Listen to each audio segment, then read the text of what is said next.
Hello, tiny talks എന്ന എൻ്റെ YouTube ചാനലിലേക്ക് എല്ലാവർക്കും സ്വാഗതം. ഇന്ന് എൻ്റെ ഒരു സ്പിരിച്വൽ ഡേ മോർണിംഗ് ആണ് കാണിക്കുന്നത് വീഡിയോയിൽ. അതായത് ഇന്നലെ ഇങ്ങനെ ഇരുന്ന സമയത്ത് എനിക്കൊരു ദൈവവിളിയൊക്കെ പെട്ടെന്നുണ്ടായി. ഒന്ന് അമ്പലത്തിൽ പോകണമെന്നും ദൈവത്തെ തൊഴണമെന്നും ഒക്കെ ഉള്ളൊരു ദൈവവിളി ഉണ്ടായി. വല്ലപ്പോഴും ഒരിക്കൽ മാത്രമേ എനിക്കിങ്ങനെ ദൈവവിളി ഉണ്ടാവാറുള്ളൂ. അപ്പോൾ അതുകൊണ്ട് തന്നെ ഞാൻ അപ്പം തന്നെ ഏട്ടനോട് പറഞ്ഞു, ഏട്ടൻ നമുക്ക് നാളെ അമ്പലത്തിൽ പോകാമോ എന്നിങ്ങനെ ചോദിച്ചു. അപ്പോൾ പുള്ളി എന്നോട് ഇതുവരെ അരുത് എന്ന് പറഞ്ഞിട്ടില്ലാത്തത് കൊണ്ട് അതും പുള്ളി എന്നോട് അരുത് എന്ന് പറഞ്ഞില്ല. അങ്ങനെ പിറ്റേന്ന് രാവിലെ അമ്പലത്തിലേക്ക് പോകാം എന്നുള്ള പ്ലാനിൽ ഞങ്ങൾ സെറ്റായി. പക്ഷേ എഴുച്ചപ്പോൾ ലേറ്റായിപ്പോയി. 5 മണിക്ക് എഴുക്കണം എന്നായിരുന്നു ഞങ്ങളുടെ ആഗ്രഹം. പക്ഷേ എഴുച്ചപ്പോൾ 6:30 ആയിപ്പോയി. പിന്നെ ഞങ്ങളുടെ ആഗ്രഹത്തിനൊരു കുറവ് വരരുതല്ലോ എന്ന് വെച്ചിട്ട് 6:30 എഴുച്ച് ഞങ്ങൾ പെട്ടെന്ന് റെഡിയായി സെറ്റായി അമ്പലത്തിലേക്ക് ഇറങ്ങുവാണ്. അപ്പോൾ തീരെ കുറച്ചില്ല, കാരണം വല്ലപ്പോഴുള്ള യാത്രയല്ലേ അമ്പലത്തിലോട്ട്. അപ്പോൾ അതുകൊണ്ട് സാരിയൊക്കെ എടുത്തെടുത്ത് രാവിലെ ഇറങ്ങി.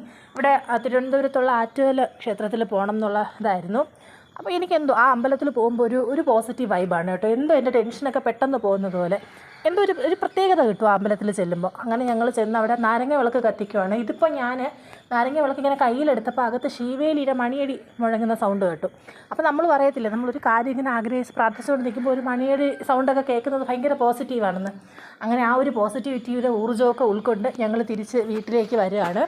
വരുന്ന വഴിക്ക് എനിക്ക് വിശക്കുന്നേന്ന് വിളിച്ചുകൊണ്ട് വന്നപ്പോഴത്തേക്കും അവിടെ കണ്ടൊരു കടയുടെ ഫ്രണ്ടിൽ നിർത്തി തന്നേട്ടൻ. പിന്നെ അവിടെ ഇറങ്ങി വടയൊക്കെ മേടിച്ച് അതും കൊണ്ട് വീട്ടിലേക്ക് എത്തി. വന്ന പാടെ ഡ്രസ്സ് പോലും ചേഞ്ച് ചെയ്യാതെ ഞാൻ കയറി ചായ കുടിക്കാൻ ഇരിക്കുകയാണ്. കാരണം എനിക്ക് വിശന്നിട്ട് വയ്യായിരുന്നു. എന്താണെന്നറിയത്തില്ല, രാവിലെ എഴുച്ചുകൊണ്ടായിരിക്കും, നല്ല വിശപ്പുണ്ടായിരുന്നു. അപ്പോൾ അങ്ങനെ അമ്മ എനിക്ക് വടയൊക്കെ പൊതി തുറക്കാനുള്ള ഒരു സമയം പോലും എനിക്കില്ലായിരുന്നു. അങ്ങനെ അമ്മയുടെ കൊണ്ട് കൊടുത്തു. അമ്മ എനിക്ക് തുറന്നു ഇന്ന് വടയൊക്കെ എടുത്ത് വച്ച് തന്നു. പിന്നെ അതും കൊണ്ട് ഞാൻ വന്നിരുന്നു. എല്ലാ ഫ്രെയിമിലും എൻ്റെ കൂടെ കാണുന്ന ആളിനെ കണ്ടല്ലോ. ചായയും കുടിച്ച് ലിയോരടുത്ത് വാചകം ഓടിച്ചുകൊണ്ടിരുന്നപ്പോഴാണ് ഏട്ടൻ്റെ ലഞ്ച് ബോക്സ് എടുത്ത് വച്ചില്ല എന്നുള്ള കാര്യം ഞാൻ ഓർത്തത്. ഏട്ടന് പോകണമായിരുന്നു, എനിക്ക് ലീവായിരുന്നു, ഏട്ടന് പോകണമായിരുന്നു. അപ്പോൾ പിന്നെ ആ നിന്ന വേഷത്തിൽ തന്നെ നേരെ അടുക്കളയിൽ കയറി ലഞ്ച് ബോക്സ് എല്ലാം കൂടെ സെറ്റ് ചെയ്യുവാണ്. അമ്മ രാവിലെ കുക്ക് ചെയ്തൊക്കെ വെച്ചിട്ടുണ്ടായിരുന്നു. ഞങ്ങൾ കാലത്തെ അമ്പലത്തിൽ പോയതുകൊണ്ട് അടുക്കളയിലോട്ടൊന്നും ഇറങ്ങിയില്ലായിരുന്നു. മൊത്തം കുക്കിംഗ് അമ്മയായിരുന്നു. അമ്മ രാവിലെ ചോറും കറിയും ഒക്കെ കുക്ക് ചെയ്ത് വെച്ചിട്ടുണ്ടായിരുന്നു. പിന്നെ അതെല്ലാം പറക്കി ഏട്ടൻ്റെ ലഞ്ച് ബോക്സിനകത്താക്കി അതെല്ലാം പാക്ക് ചെയ്ത് വെച്ചു. പിന്നെ തിരിച്ച് വെളിയിൽ വന്ന് ഡ്രസ്സൊക്കെ ചേഞ്ച് ചെയ്ത് നോക്കിയപ്പോഴാണ് ലോണ്ട്രീസ് ഇടാനുണ്ടെന്നുള്ള കാര്യം ഞാൻ ആലോചിച്ചത്.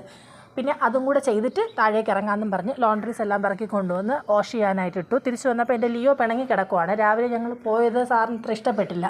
അവൻ്റെ കൂടെ കളിക്കാൻ ടൈം കണ്ടെത്തണം. അപ്പം ഞങ്ങൾ പോയത് വലുതായിട്ട് ഇഷ്ടപ്പെടാത്തത് കൊണ്ട് പിണങ്ങി കിടക്കുവാണ് അവിടെ. അത് കഴിഞ്ഞ് പിന്നെ ഏട്ടന് പോകാൻ സമയമായി. ഞാൻ ചുമ്മാ ചെന്നാൽ ഗേറ്റ് തുറന്നിട്ട് നിൽക്കുകയാണ്. അപ്പോൾ എന്നോട് പറഞ്ഞു, സാധാരണ ഈ കാഴ്ചയൊന്നും കാണാറില്ലല്ലോ, ഞാൻ സ്വയം തുറന്നാണല്ലോ പോവാറ് എന്ന് പറഞ്ഞുകൊണ്ട് വരികയാണ്. അപ്പം ഞാൻ അതിന് മറുപടിയും കൊടുത്തിട്ട് ഗേറ്റും അടച്ച് തിരിച്ച് പോവുകയാണ്. അപ്പോൾ ഇനി വേണം എനിക്ക് പോയി കിടന്നുറങ്ങാൻ. Tata bye, see U.